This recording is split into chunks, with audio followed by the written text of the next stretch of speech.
been a while since I made a video, but I just kind of do it when I'm inspired anyway. So here's one. Yesterday I was in a conversation with some friends and we were talking about lots of things, kind of being philosophical. At some point we talked about love and safety and a lot of other things that I'm not going to get into in this video. But one thing that we landed on was the idea that before people can feel love, they have to feel safe. And if you look at a baby, some people say that their children instantly love their parents. It's probably not true. I think that before anything, the children are just wanting to be safe, wanting to be held. This is a scary place, especially when you don't know anything, you can't do anything, you can't take care of yourself, anything like that. Everything you need has to come from someone else, and they have to carry you. You can't walk. I mean, imagine.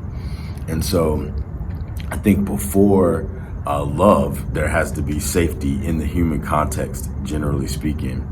And I think we carry that with us throughout our lives. We unconsciously have that in our lives when we're children. And then to the degree that we feel safe is the degree to which we will branch out and explore and go deep, whether it's going deep within or going deep in our relationships with others. And if we don't feel safe, we just don't go there. And everything that we do, generally speaking, revolves around establishing that sense of safety, whether it's trying to get enough money, whether it's trying to surround yourself with people that can protect you, whether it's finding a partner that'll make you feel safe. And I think that we conflate safety with love a lot of times. And also people who are addicted to being protectors, I think they do the same thing. They think that they are showing love by showing protection, but it's because of that same root of safety. And sometimes they're trying to give protection or safety to people, and that's their way of showing love. But I think at its highest level, or maybe even I might dare to say it is actual consciousness of love, safety is not a factor. When I think about my teacher, when I say my teacher, I'm referring to Jesus. He seems to contradict that. It seems to be that he, in his practice, safety was not a priority. Otherwise, he wouldn't have made the choice that he made to go to the cross. And I know for a lot of people, especially if you're not religious, the teachings about Jesus don't make a lot of sense. But from my perspective, which is only one perspective, I think that the teachings of Jesus are fundamentally about the human struggle, about what it means to be human, to have all of the longings and the desires in the face of what we might call threat, psychic threat, emotional threat, mental threat, because for the most part, in many of the experiences and the people I encounter in life, I think that I can't tell you that I've met one person who has said to me that outside of their relationship with God or spirituality or something like that, I haven't met a person who has experienced the love that they desire. And I don't know if that's sad commentary, but it's actual commentary. I've never met a person. And yet, somewhere inside of them, they think that they deserve it. Somewhere inside of them, they long for it.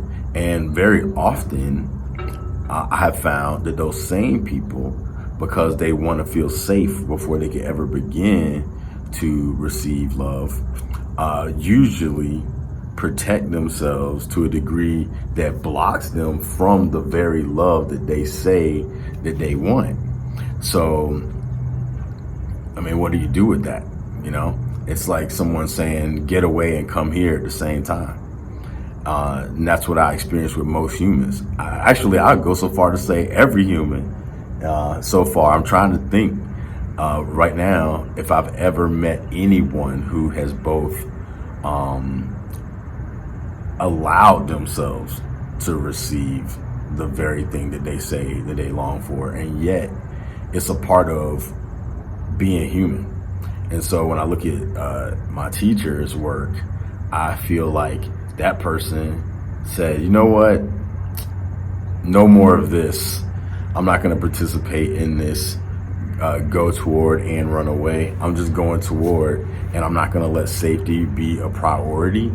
I'm not going to let dependability, because a lot of times we depend on people to be a certain way consistently for us in order for us to justify loving them. None of those things. I'm just going to go loveward. And I say loveward sometimes when I pray or do sermons. Loveward, Loveward, is, I use it the same way someone would use forward. Basically saying going forward or toward love, in the direction of love. And so I think that that's what Christ chose, to go loveward regardless, not thinking about being safe or protected or protecting. All of those things, I think we make idols of them. And out of that tendency, we actually miss out on something that is beyond what we can imagine. I guess I won't say too much more beyond that, simply because I think you would, one would have to be willing to face terror, I think, in order to experience the very thing they're asking for, the very love that they're asking for, unless they follow that advice of saying, looking within, because everything we're afraid of is really things that are outside of us. So perhaps if we make the choice to go inward, we might come in contact with that which this person and many others taught. So that's all I'm going to say for now. I'm sorry for being a little enigmatic, but I'm unequipped to fully articulate what it is I'm trying to say. I will just say that in the human experience, I'll end with saying this, that it seems that love and protection and safety are always prerequisite for people allowing themselves to experience love. And until those things are abandoned, those prerequisites are abandoned, I don't think we'll be able to experience going straight to the source of love, which is also the source of everything. So wrestle with that.